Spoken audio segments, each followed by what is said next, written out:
Анашым, мен бүгін жаңа жылға қатысты кітап алайықшы. Жарайды, қызым.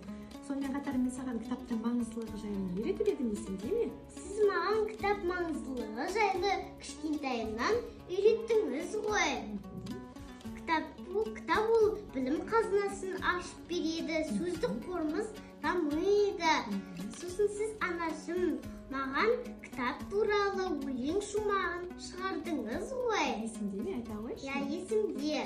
Кітапхана бұл тұңғиық, шексіз тереу теңізде. Әрбір кітап бұл байлық, еңбекпен келгені семізде. Ғалам торда желіде, тең келмес оған біліп қой. Ендеше жас оқырман, кітапты мәңгі құрметтеп, технологиядан биік қой. Мына кітаптың іші қандай керемет.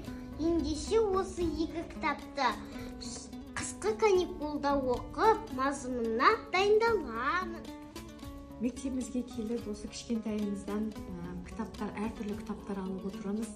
Қызымыздың ой-өрісі кеңу үшін отбасында осылай баулып отырамын әрдайым. Өйткені технологиядан гөрі кітаптың орны ерекше. Әрине, кітапқа барлық технологияға тең келмейді. Әрине, неше түрлі кітаптар бар. Біздің мектепте қызықты кітаптар оқимыз.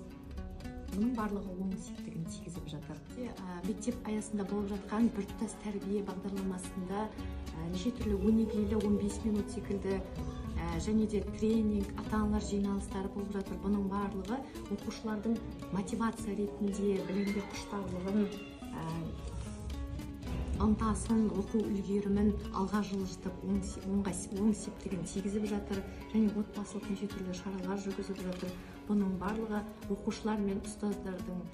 Анашым, кітапханадан алған етік киген мысық ертегі қандай керемет. Оқи қойшы. Оқимын. Көмектесіңдер, бар кезде карабас суға батып барады деп айқайлайды.